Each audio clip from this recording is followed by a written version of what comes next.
All right, folks, we are back. It's the Alex Jones Show. I am Jason Burma sitting in. I'm going to be with you on Sunday as well. We're about to, in the next 30 minutes, we're going to play a eugenics rant by Alex Jones. Hopefully he is going to call in before the end of the show. But we just posed the question to Mr. Dacey. If they do have these bank run, or not Mr. Dacey, I'm sorry, Mr. Chapman. The Bob and Bob thing is killing me right now. But Mr. Chapman, if they do have this bank holiday and people do start accepting checks that are post-dated, which may be the only way to really have transactions, like you said, because there's not going to be a lot of cash available. People won't be able to use their credit cards. They can't use their ATM cards. They're going to be totally, completely shut down. Won't that cause an artificial bank run, whether or not there's an actual bank run with people taking all their money out, an artificial bank run on the day that they reopen because everybody's going to be cashing these checks? No, I don't think it'll be that terse.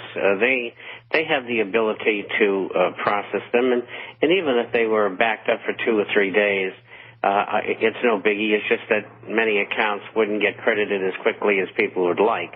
But they'll sort that out. I don't think that's going to be a big thing.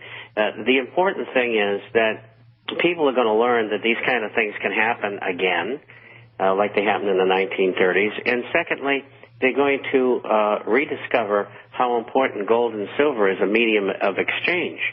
And I think that will come into play, especially silver and small coins like the sovereign and so on. And it's just, again, I think, a trial run to build up to something bigger that they got in mind later on. Mm-hmm. What do you think?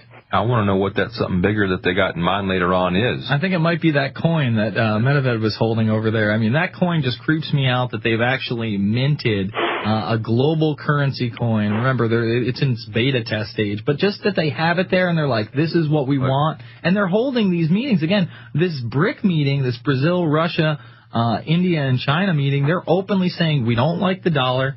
We want to kick it in the back. Actually, they want to cut its throat. It's already like, crippled on its knees and like chained up. They just want to cut the throat of it and just bleed it out. Well, I just think just as a retailer who day to day just rings up hundreds of sales all the time, that's what I do. Mm-hmm. It would just paralyze the whole country if they had a bank holiday. People get mad if I open 5 minutes late. Yeah, but you know what? They do some things. They probably pull stunts, not only in the media but in sports. They'd be like, free day to come on down to the stadium and see the Texas Rangers play. It's a bank holiday. It's a first, 20,000 that show up.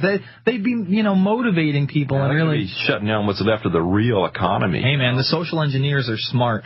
That's all I know. All right, let's take some calls for Bob Dacey and Bob Chapman. Let's go to Tony in Texas. Tony, you're on the line. Yes, sir. Hey, look, I really like the format with the Jason, Bob, and Bob show. Hey, real quick, Bob, where's your store? And I want to give you a chance to do a quick plug for yourself, because where is it? Well, it's a local. It's in Northwest Austin at Highway 183 and Spotswood Springs Road. And say the name. I live in Austin, so I'm looking for a good hardware store because I ain't going to Home Depot and that other place anymore. Okay, you think I paid this guy to call in, right? I did not know. It was the unsolicited caller. All right, it's the hardware store. We're the True Value Hardware Store in Austin. It's the Hardware Store Incorporated, True Value.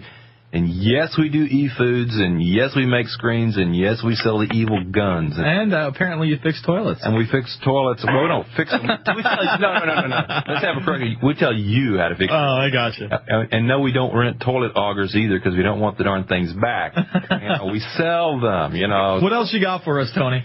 Well, first, I really called to talk about Heidi and Spencer and torture, but I just wanted to say something real fast. John Maynard Keynes is well known to have been something of a sexual deviant. He kept sex diaries, one of which is encoded.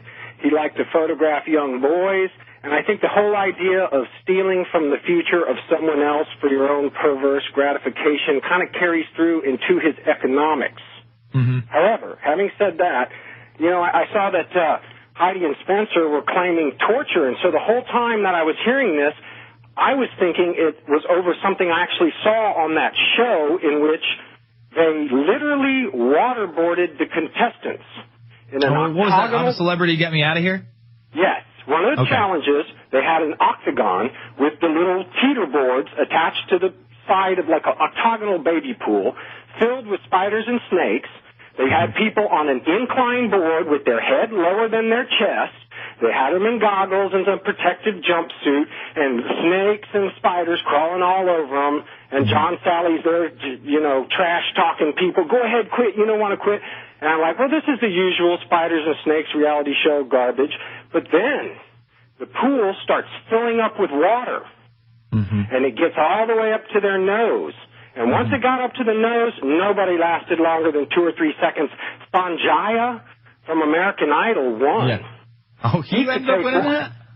My God. Sanjaya can get waterboarded apparently more than Janice Dickinson and whoever else. Well, so Alex Jones would tell you that this is just the standard dehumanization of a culture. It's getting you desensitized to this sort of thing. He wasn't a big fan, even though he's had Joe Rogan on the program and they're friends. He wasn't a big fan of some of the things they did on there, especially when they were taking metal spikes and throwing them through there. And this waterboarding debate has really just gotten out of control. I thank you for the call. It is quite obvious that this is torture, Mr. Dacey. Well, the television is torture. I mean, the stuff that they put on the air nowadays is just complete and total garbage. It's meant to make us think like we're a bunch of animals, and it appeal to our purity inside. I really liked Leave It to Beaver, and I like Father Knows Best, and I like Gilligan. I was a Dennis the Menace guy, maybe a little Mork and Mindy. Well, a little bit. Munsters. Whatever happened to Andy of Mayberry? Whatever happened to the decent shows? The vast majority of what's on TV now is total garbage. Well, what's your take on pop culture and what's on the television and shows like this where they are, dehumanizing people to desensitize them to things like torture and waterboarding? They're trying to turn us into what they think we are. Well, that's basically it. They're trying to turn us into what they think we already are. Well, just lovely. Let's go to Rob in New Jersey. Rob, you're on the line. Hey, how are you doing? Good. Basically, I heard a caller earlier calling about thinking about the military gearing up for something. I had prior service in the past and was discharged for not being MLS qualified within 24 months, federal law.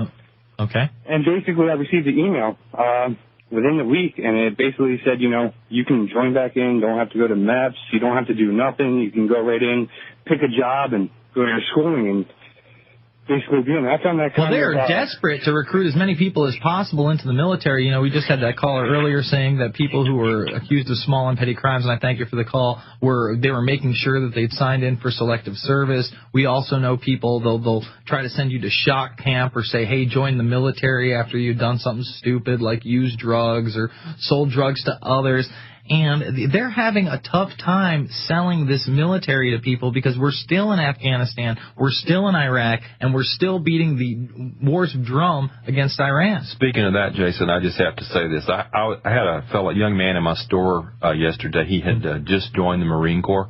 Nice guy, really nice guy, and he's all proud. And he was a private first class in the Marine Corps, and we were talking, and I just had to bring up this Obama thing about the major whose orders to go to Afghanistan got revoked because he wanted to sue the president to make him prove that he's actually qualified to be president because he won't pony up his birth certificate. And we got to talking about that, and I was thinking how I was kind of at two minds about talking to him about it, because what I told the young man is, he listened and he understood the constitutional problems involved in a commander-in-chief who's a fraud, possibly, or won't prove that he's qualified to be president. But I told him, I said, listen, son, the Marine Corps is a great thing. You just do your job. You be a good Marine. This is way above your pay grade. So absorb it maybe, but just stay out of it. Because the Marines are, my dad was a Marine, my granddad was a Marine, my uncles were Marines. They're all Marines,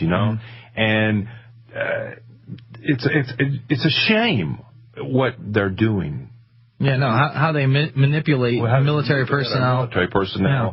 And they think they're out there to protect the United States and the Constitution and the Bill of Rights, and they're being manipulated into doing something which is the exact opposite. It's so sad on a personal level.